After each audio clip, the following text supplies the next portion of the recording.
Bonjour très chers téléspectateurs, bienvenue sur Equinox Télévision, bienvenue à cette autre édition de la revue des grandes unes avec nos invités qui sont installés. Mais avant de leur donner la parole, revisitons justement les grandes unes en commençant par Cameroun, par la nouvelle expression qui titre ce matin sur la crise anglophone. La nouvelle expression qui revient donc sur ce week-end assez mouvementé du côté de Mbanga avec plus de 200 réfugiés enregistrés donc dans cette localité. Ce sont les habitants du village Ediki dans le département de la Mémé, région du sud-ouest, qui ont fui suite aux attaques des éléments de l'Ambazonian Defense Force. Ils sont logés à la maison du parti, soutenus par les populations qui se démerdent à leur apporter de l'aide, tout comme par les autorités de cette localité qui ont donc tenté de recaser ces populations qui racontent qu'elles vaquaient tranquillement à leurs occupations vendredi 13 avril dernier, lorsque des coups de feu et même des coups de feu en rafale ont été entendus des populations qui ont été poursuivies par ces éléments présentés comme issus de l'Ambazonian Defense Force, des populations qui racontent aussi qu'il y aurait plusieurs victimes et la parole est donnée même à des parents qui se demandent où se trouvent leurs enfants au moment donc où ils sont enregistrés par le reporter de la nouvelle expression. Le journal qui parle aussi de Sénat, il s'interroge pourquoi Biya n'a pas choisi le Social Democratic Front. Le chef de l'État prêt à contre-pied ce qui prédisait la nomination d'au moins 3 militants du parti de la balance à la Chambre haute du Parlement. Une décision qui fait suite à quelques calculs politiques, notamment le fait pour le chef de l'État, la décision du chef de l'État qui empêche au Social Democratic Front de former un groupe parlementaire au Sénat. Cameroun Tribune toujours parle du tribunal militaire et des grandes charges sur Mancho Bibixi pour le ministère public. L'homme au cercueil a contribué au pourrissement de la crise à travers les messages diffusés, véhiculés via la radio Abakwa pour laquelle il travaillait. Le journal La Nouvelle Expression qui s'intéresse aussi à l'État, aux États qui se mobilisent contre la pratique de la peine de mort. Le journal ajoute qu'une déclaration y afférente vient d'être dite à Abidjan après les témoignages pathétiques de certains condamnés qui ont failli être exécutés. D'ailleurs, ces témoignages se retrouvent dans les colonnes du journal La Nouvelle Expression de ce matin. Cameroun Tribune parle des visages de la deuxième législature au niveau du Sénat. Cameroun Tribune donc qui fait savoir qu'alors que se profile à l'horizon la session ordinaire de plein droit prévu le 24 avril 2018. Cameroun Tribune, le journal, présente ces hommes et femmes appelés à siéger dans cette chambre du Parlement durant les 5 prochaines années. C'est tout un focus qui est donc fait sur ces 100 personnalités qui sont donc les sénateurs de la deuxième législature. Mutation s'intéresse aussi au Sénat ce matin, mais parle plutôt de processus de décentralisation pour constater l'impuissance du Sénat ce matin. Mutation qui parle donc de cette accélération de la décentralisation. Le Sénat qui a étalé toute son impuissance quant à optimiser cette accélération. L'avènement de cette Chambre n'a rien changé en matière de transfert de compétences et de ressources, nous dit le journal qui ajoute à cette interrogation que peut le ministère compétent, ministère de la décentralisation récemment créé par le chef de l'État, et le journal qui propose l'analyse d'un professeur agrégé en sciences politiques. Il s'agit de Joseph Ketuche qui s'exprime donc dans les colonnes du journal Mutation ce matin. Le quotidien de l'économie, lui, parle de normes et de sécurité. Chez le quotidien de l'économie qui parle donc d'énormes risques autour des usines et des hôtels. Ces établissements classés connaissent un déficit criard de personnel susceptible de sonner l'alerte de la catastrophe, et le journal d'ailleurs d'ajouter que la cote d'alerte est d'ailleurs atteinte à ce niveau. L'œil du Sahel s'intéresse ce matin à la filière sucre et ceci dans la perspective du Ramadan 2018. le ramadan donc, et cette interrogation à la une de l'œil du Sahel, à quoi joue la SOSUCAM, la société sucrière du Cameroun, qui s'insurge donc contre les importations de sucre. Pourtant, fait savoir le journal, la société présente aussi très souvent de nombreuses pénuries à l'approche de cette fête du Ramadan. Deux poids, deux mesures donc à l'observation de la réaction et du comportement de l'entreprise sucrière. Le journal Le Soir s'intéresse aussi ce matin aux nominations de sénateurs, nomination des 30 sénateurs dont les scandales qui les emporte. Le journal qui s'intéresse à ces sénateurs qui n'ont pas été reconduits le soir très hebdo, qui ajoute que en procédant à la nomination des 30 titulaires manquants et leurs suppléants le 12 avril dernier, le chef de l'État, dont l'attachement aux valeurs républicaines est incontesté, aurait retiré sa confiance à certains sénateurs ayant été impliqués dans quelques scandales au cours de leur mandature. Le journal La Nouvelle lui parle de succession de Paul Biya avec donc les Marocains qui avaient déjà leur dauphin, nous renseigne le journal, qui parle aussi de Camerco et des gros mensonges d'Ernest Dikoum qui ont été mis à nu. Éco Matin s'intéresse aux APE, Cameroun, Union européenne. Désaccord total sur les règles d'origine de l'APE, le journal qui développe en faisant savoir qu'avec les chaînes d'approvisionnement mondialisées, un véhicule ou un téléphone portable importé d'Europe n'est pas forcément européen. Le gouvernement qui soupçonne dans l'Union européenne de vouloir s'appuyer sur cette hypothèse pour favoriser ou défavoriser une industrie au Cameroun ou en Europe. La définition des règles d'origine et leur implication peuvent alors avoir des répercussions importantes pour les exportateurs, nous dit le journal qui s'intéresse aussi donc ce matin à de nombreux sujets économiques, notamment la Société Générale qui est mandatée pour dématérialiser les actions de la Socopao. Allez, le journal Repère s'intéresse au Sénat ce matin, Repère qui parle de présidence du Sénat et cette interrogation qui barre sa une, Niat Ndifendi fait-il encore l'affaire? C'est une interrogation. Le journal d'ajouter qu'au moment où il entame sa deuxième mandature, le président sortant de la Chambre haute du Parlement est visiblement affaibli par le poids de l'âge. Et le journal Intégration parle de finances ce matin, flux financier illicite, financement du terrorisme, déficit budgétaire et réendettement rapide.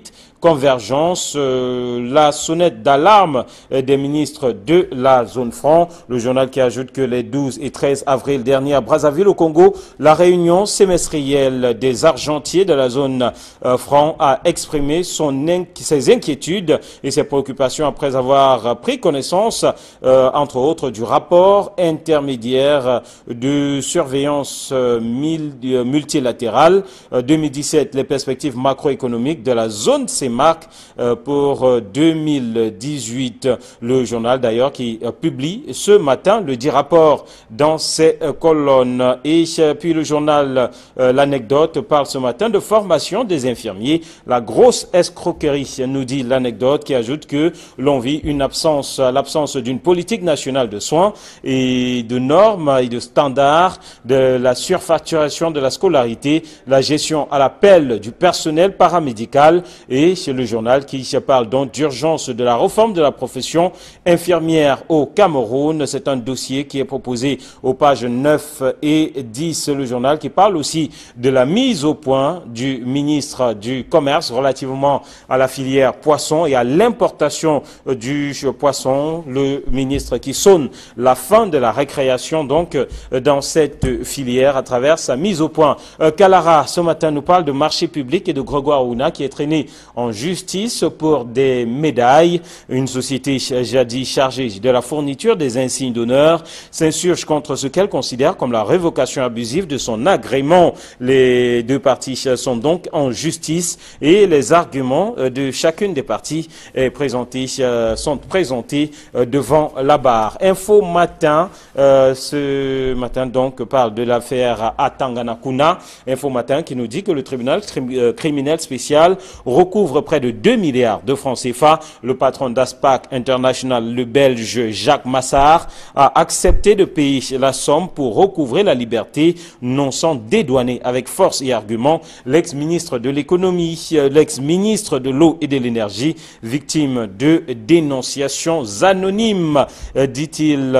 Donc, c'est une victoire, nous dit le journal, une mini-victoire dans ce pan, dans ce dossier pour lequel était incriminé Basile Atanganakuna. Basile Atanganakuna, toujours à la une d'Info Matin, qui a été victime d'un grave malaise. Des sources proches du pénitencier de Yaoundé font état d'une situation à prendre au sérieux, mais le journal rappelle que la situation est sous contrôle puisque l'une des filles de Basile Atanganakuna, médecin de formation, est venue à son chevet et a donc réussi à ramener la situation à la normale. Voilà qui nous permet de sortir de ces journaux et d'accueillir sur ce plateau nos différents invités. Thierry Nopé, bonjour.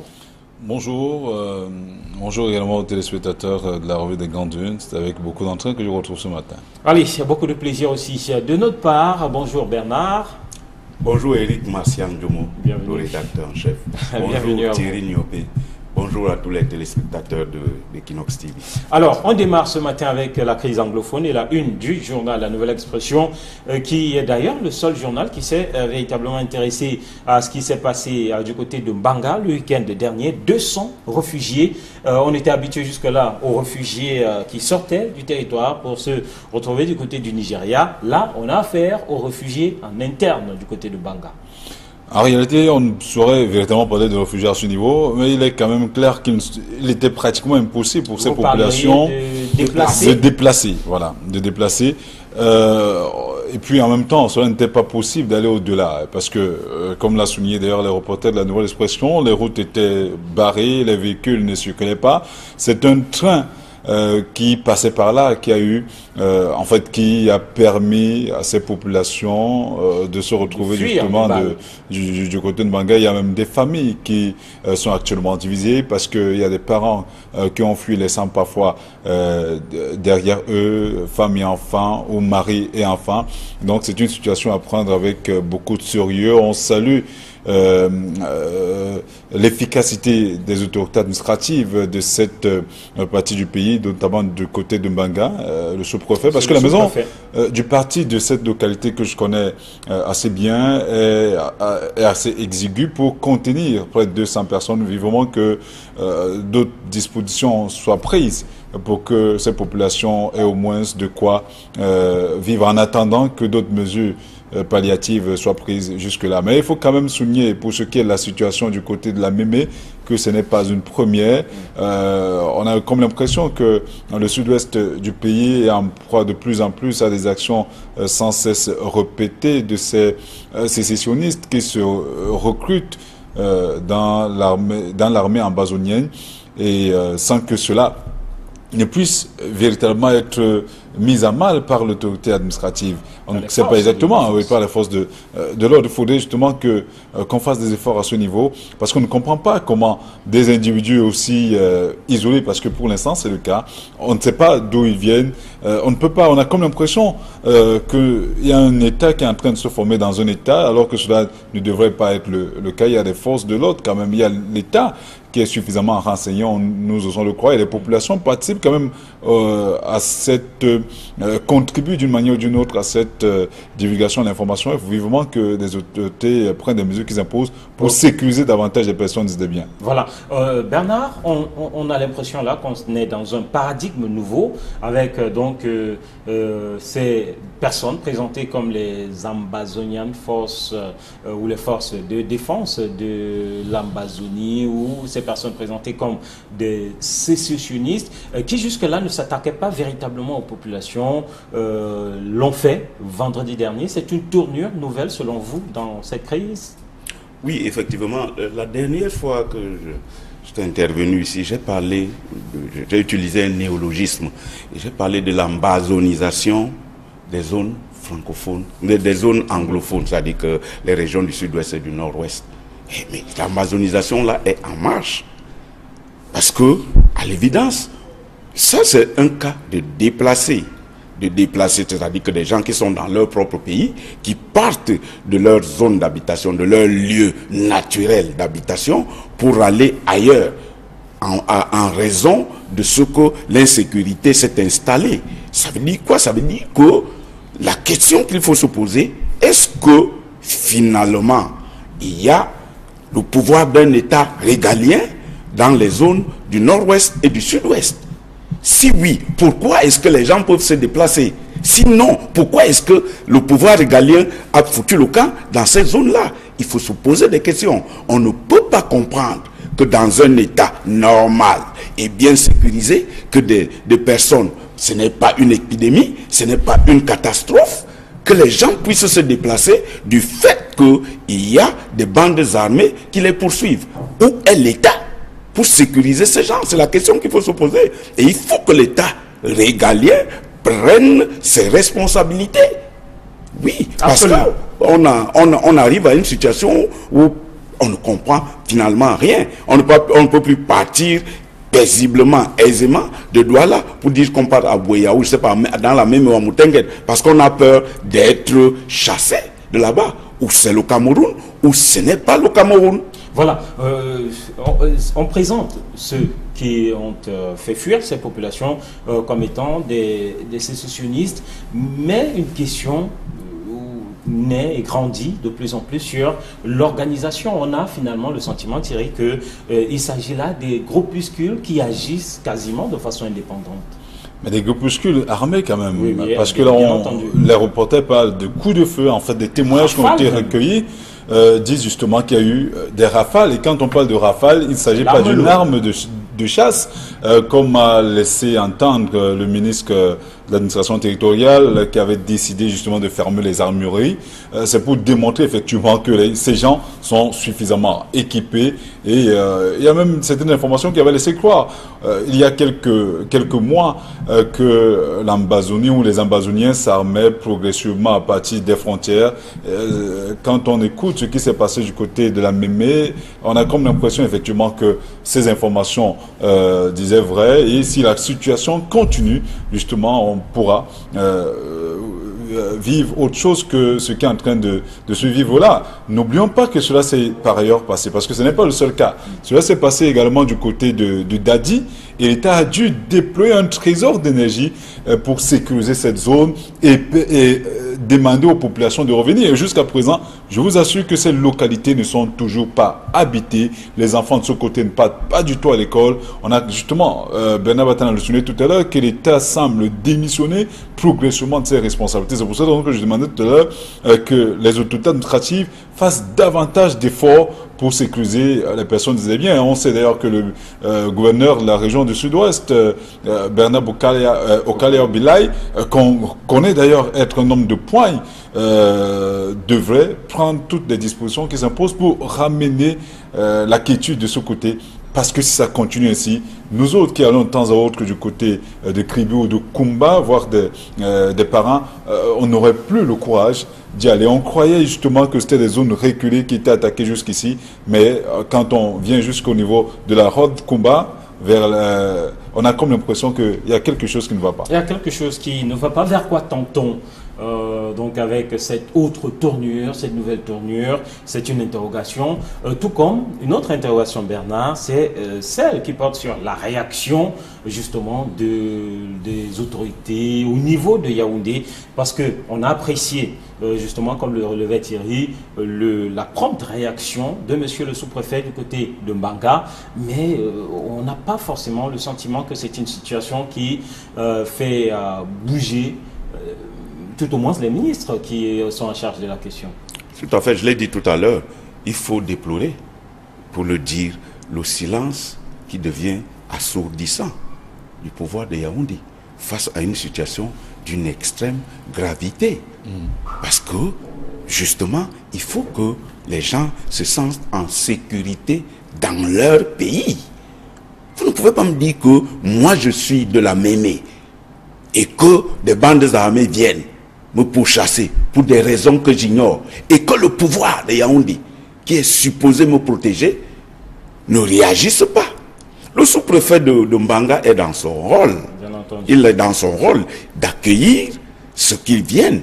Ça aurait été autrement qu'on aurait jeté la pierre sur lui. Mais il faut que le pouvoir régalien de Yaoundé intervienne pour dire que stop, nous sommes ici au Cameroun, nous ne sommes pas en Ambazonie. Autrement dit, cette région va devenir une région de non-droit, une no man's land. No man's land. Pourtant, il faut relever, Bernard, que sur place, il y a des contingents assez importants de forces de défense dans ce département, tout comme dans d'autres de cette région du sud-ouest, même du nord-ouest. Ah oui, au moment où 200 personnes partaient de là, où étaient ces contingents? Pour leur dire que, mais non, attendez, restez là, nous sommes là pour vous sécuriser. Mais ces contingents-là, ils sont pourquoi donc? Ils sont allés faire quoi dans le nord-ouest et le sud-ouest? Si les gens peuvent se déplacer aux yeux et au nez et à la barbe de ces contingents, il y a un problème, il y a un problème, décidément, monsieur. Voilà, il y a un problème, malheureusement. On va avancer avec peut-être un mot rapide sur le cas à Tanganakuna qui est revenu à la une de quelques journaux, malaise, et par la suite cette affaire de recouvrement de près de 2 milliards par le TCS dans l'une des affaires dans lesquelles sont empêtrés ou est empêtré ici à donc Basile Tanganakuna. C'est une bonne nouvelle pour lui, selon vous, Thierry? Bon, je vous assure, le président de ASPAC International a souligné qu'Atanganakuna n'a rien à voir avec cette affaire. La preuve, il a restitué les près de 2 milliards du corps du délit qui était réclamé jusqu'ici lors de son arrestation le 6 mars dernier. Il a quand même fait quelques précisions. Mais une chose est sûre, je crois quand même que des personnalités comme celle-là qui, jusqu'à preuve de contraire, continuent à gagner des marchés au Cameroun au niveau de l'approvisionnement en eau potable dans nos régions. Aujourd'hui, cette entreprise est en train de travailler du côté du port en eau profonde de Kribi. Il faudrait justement que l'État regarde davantage le processus même d'attribution de ces marchés, parce que si des personnalités de la sorte sont impliquées dans des malversations financières au point de restituer le corps du délit, ça veut dire qu'il y a un problème.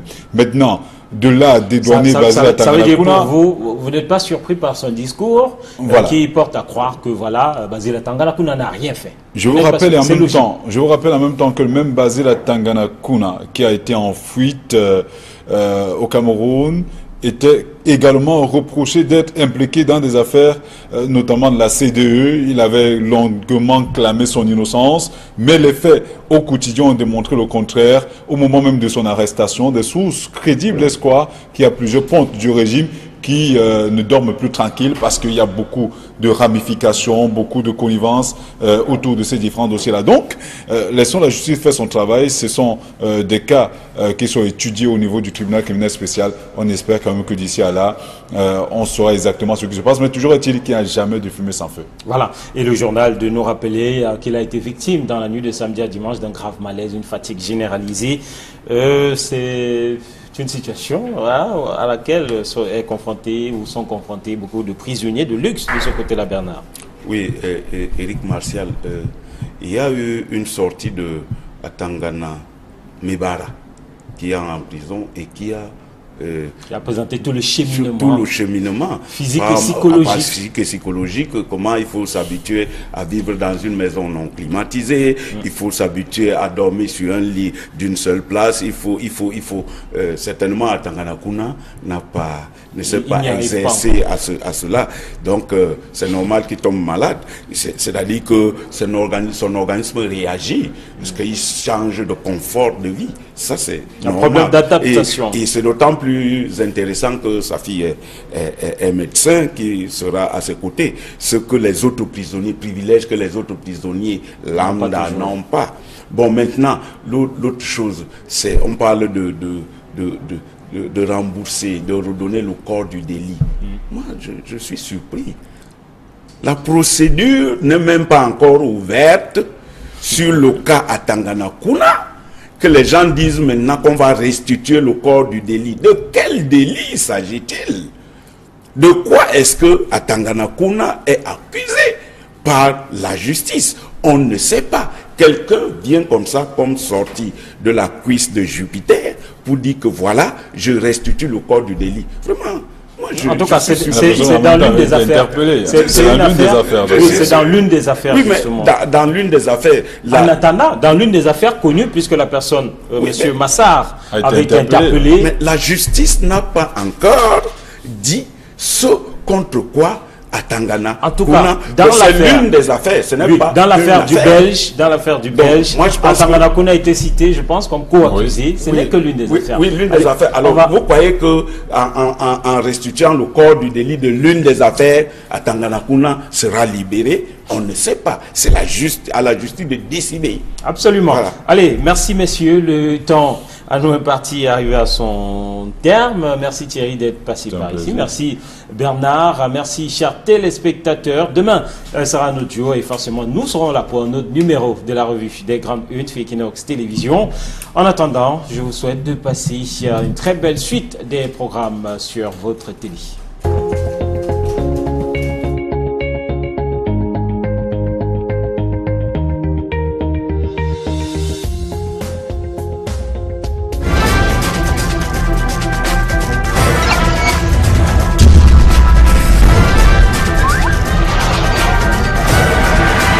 Equinox Télévision, au-delà de l'image, nous rendons compte. Le dessin de formation est venu à son chevet et a donc réussi à ramener la situation à la normale. Voilà qui nous permet de sortir de ces journaux et d'accueillir sur ce plateau nos différents invités. Thierry Nopé, bonjour. Bonjour, bonjour également aux téléspectateurs de la revue des Grandes Unes. C'est avec beaucoup d'entrain que je vous retrouve ce matin. Allez, il y a beaucoup de plaisir aussi de notre part. Bonjour Bernard. Bonjour Eric Marcian Djomo, le rédacteur en chef. Bonjour Thierry Niopé. Bonjour à tous les téléspectateurs d'Equinox TV. Alors, on démarre ce matin avec la crise anglophone et la une du journal La Nouvelle Expression, qui est d'ailleurs le seul journal qui s'est véritablement intéressé à ce qui s'est passé du côté de Mbanga le week-end dernier. 200 réfugiés. On était habitué jusque-là aux réfugiés qui sortaient du territoire pour se retrouver du côté du Nigeria. Là, on a affaire aux réfugiés en interne du côté de Mbanga.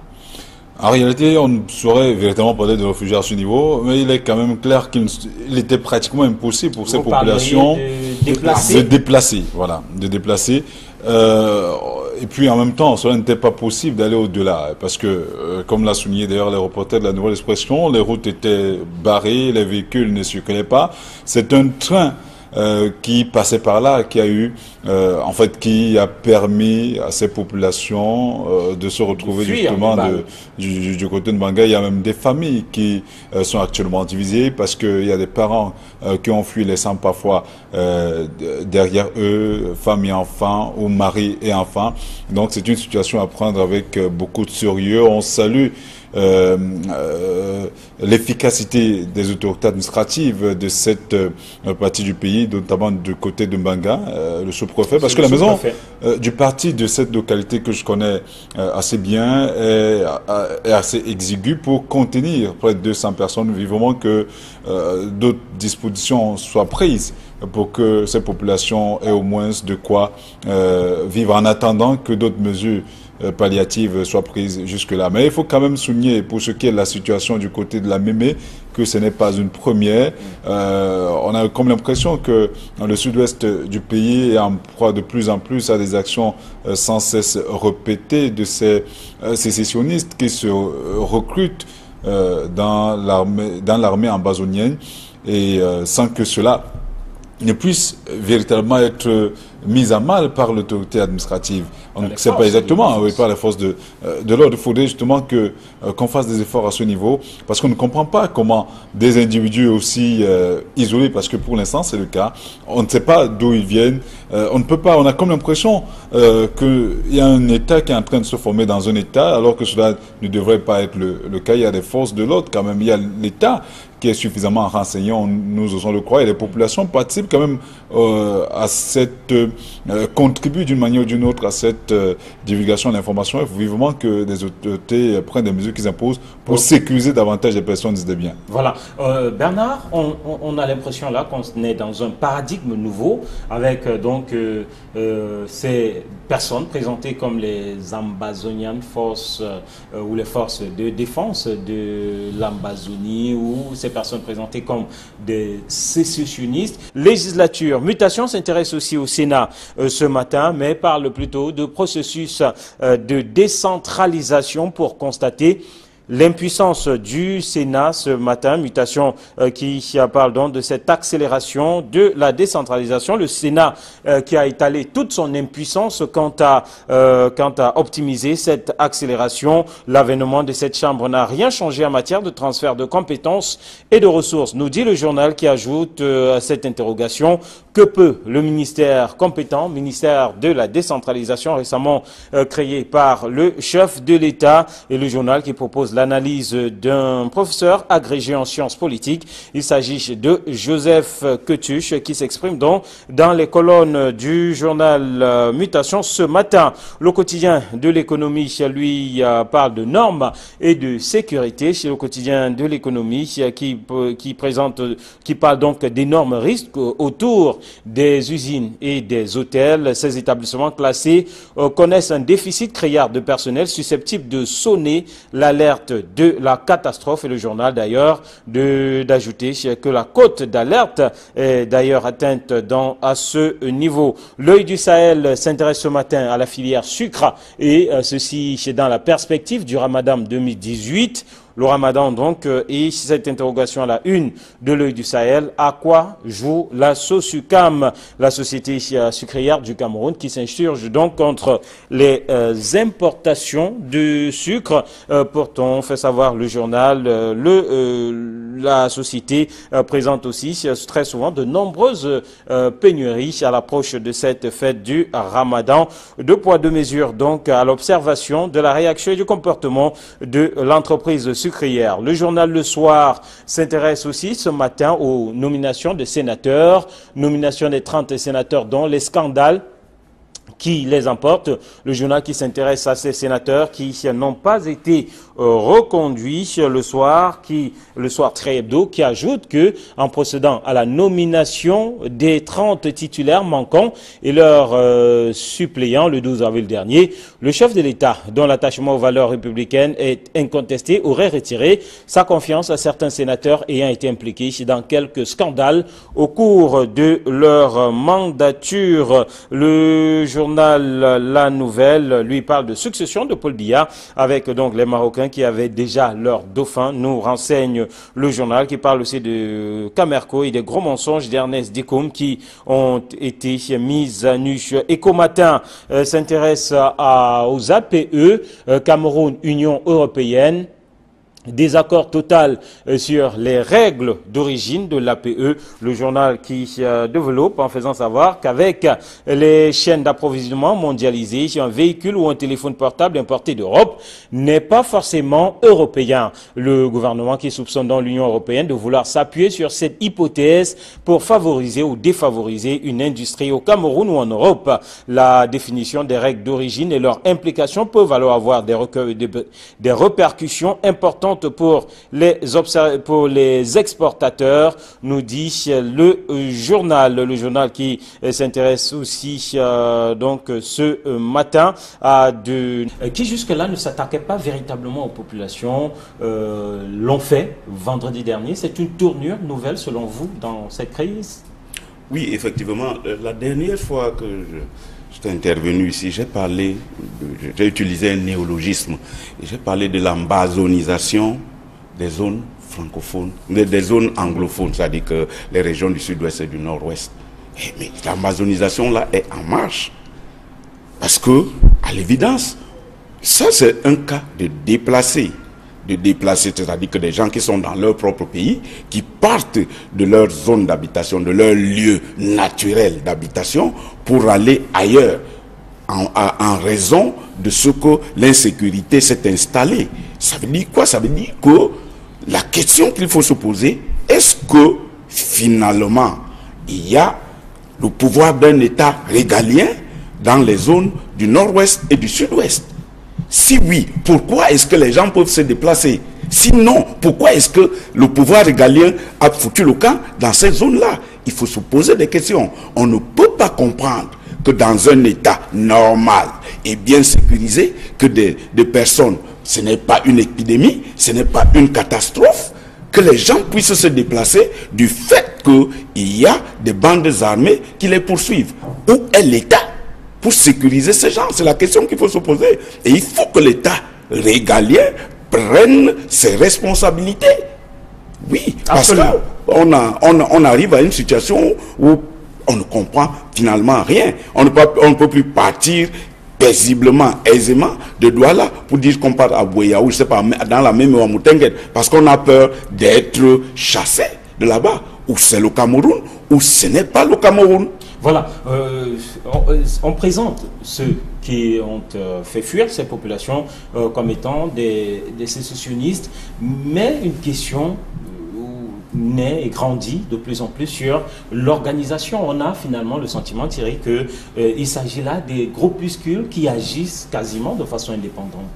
Mais des groupuscules armés quand même, oui, parce que là, les reporters parlent de coups de feu, en fait, des témoignages qui ont été recueillis disent justement qu'il y a eu des rafales. Et quand on parle de rafales, il ne s'agit pas d'une arme de chasse, comme a laissé entendre le ministre de l'administration territoriale qui avait décidé justement de fermer les armureries. C'est pour démontrer effectivement que ces gens sont suffisamment équipés. Et il y a même certaines informations qui avaient laissé croire il y a quelques mois que l'Ambazonie ou les Ambazoniens s'armaient progressivement à partir des frontières. Quand on écoute ce qui s'est passé du côté de la Mémé, on a comme l'impression effectivement que ces informations disaient vrai. Et si la situation continue, justement, on pourra vivre autre chose que ce qui est en train de se vivre là. N'oublions pas que cela s'est par ailleurs passé, parce que ce n'est pas le seul cas. Cela s'est passé également du côté de Dadi, et l'État a dû déployer un trésor d'énergie pour sécuriser cette zone et demander aux populations de revenir. Et jusqu'à présent, je vous assure que ces localités ne sont toujours pas habitées. Les enfants de ce côté ne partent pas du tout à l'école. On a justement, Bernard Batan a le souligné tout à l'heure, que l'État semble démissionner progressivement de ses responsabilités. C'est pour ça que je demandais tout à l'heure...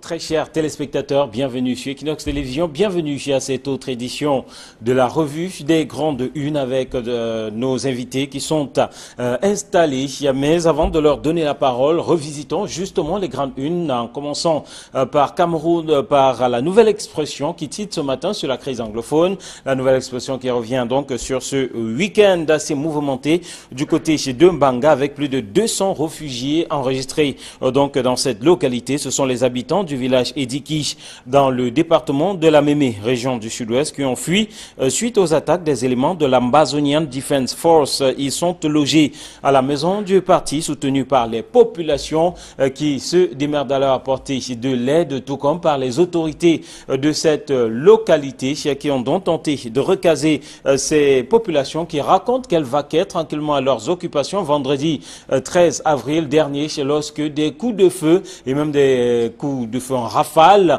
ont été entendus des populations qui ont été poursuivies par ces éléments présentés comme issus de l'Ambazonian Defense Force, des populations qui racontent aussi qu'il y aurait plusieurs victimes, et la parole est donnée même à des parents qui se demandent où se trouvent leurs enfants au moment donc où ils sont enregistrés par le reporter de la Nouvelle Expression. Le journal qui parle aussi de Sénat, il s'interroge pourquoi Biya n'a pas choisi le Social Democratic Front. Le chef de l'État prêt à contre-pied, ce qui prédisait la nomination d'au moins 3 militants du Parti de la Balance à la Chambre haute du Parlement. Une décision qui fait suite à quelques calculs politiques, notamment le fait pour le chef de l'État, la décision du chef de l'État qui empêche au Social Democratic Front de former un groupe parlementaire au Sénat. Cameroun Tribune toujours parle du tribunal militaire et des grandes charges sur Mancho Bibixi. Pour le ministère public, l'homme au cercueil a contribué au pourrissement de la crise à travers les messages diffusés, véhiculés via la radio Abakwa pour laquelle il travaillait. Le journal La Nouvelle Expression qui s'intéresse aussi à l'État, aux États qui se mobilisent contre la pratique de la peine de mort. Le journal ajoute qu'une déclaration y afférente vient d'être dite à Abidjan après les témoignages pathétiques de certains condamnés qui ont failli être exécutés. D'ailleurs, ces témoignages se retrouvent dans les colonnes du journal La Nouvelle Expression de ce matin. Cameroun Tribune parle des visages de la deuxième législature au niveau du Sénat. Cameroun Tribune donc qui fait savoir qu'alors que se profile à l'horizon la session ordinaire de plein droit prévue le 24 avril 2018, Cameroun Tribune, le journal, présente ces hommes et femmes appelés à siéger dans cette chambre du Parlement durant les 5 prochaines années. C'est tout un focus qui est donc fait sur ces 100 personnalités qui sont donc les sénateurs de la deuxième. Nombreux sujets économiques, notamment la Société Générale qui est mandatée pour dématérialiser les actions de la Sokopao. Allez, le journal Repère s'intéresse au Sénat ce matin. Repère qui parle de présidence du Sénat et cette interrogation qui barre sa une. Niat Ndifendi fait-il encore l'affaire? C'est une interrogation. Le journal d'ajouter qu'au moment où il entame sa deuxième mandature, le président sortant de la Chambre haute du Parlement est visiblement affaibli par le poids de l'âge. Et le journal Intégration parle de finances ce matin, flux financier illicite, financement du terrorisme, déficit budgétaire et réendettement rapide. Convergence, la sonnette d'alarme des ministres de la zone franc. Le journal qui ajoute que les 12 et 13 avril dernier à Brazzaville au Congo, la réunion semestrielle des argentiers de la zone franc a exprimé ses inquiétudes et ses préoccupations après avoir pris connaissance, entre autres, du rapport intermédiaire de surveillance multilatérale 2017, les perspectives macroéconomiques de la zone CEMAC pour 2018. Le journal d'ailleurs qui publie ce matin le dit rapport dans ses colonnes. Et puis le journal L'Anecdote parle ce matin de formation des infirmiers. La grosse escroquerie, nous dit l'Anecdote, qui ajoute que l'on vit l'absence d'une politique nationale de soins et de normes et de standards, de la surfacturation de la scolarité, la gestion à l'appel du personnel paramédical. Et c'est le journal qui parle donc d'urgence de la réforme de la profession infirmière au Cameroun. C'est un dossier qui est proposé aux pages 9 et 10. Le journal qui parle aussi de la mise au point du ministre du Commerce relativement à la filière poisson et à l'importation du poisson. Le ministre qui sonne la fin de la récréation donc dans cette filière à travers sa mise au point.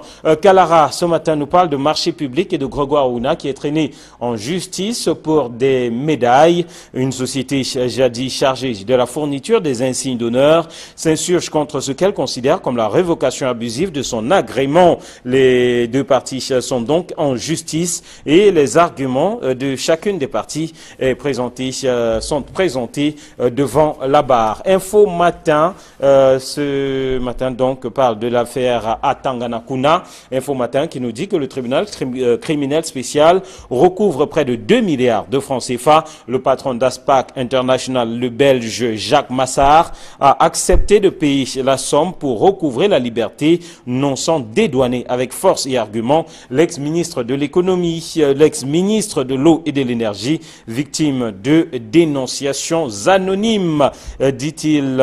Donc, c'est une victoire, nous dit le journal, une mini-victoire dans ce pan, dans ce dossier pour lequel était incriminé Basile Atanganakuna. Basile Atanganakuna, toujours à la une d'Info Matin, qui a été victime d'un grave malaise. Des sources proches du pénitencier de Yaoundé font état d'une situation à prendre au sérieux, mais le journal rappelle que la situation est sous contrôle puisque l'une des filles de Basile Atanganakuna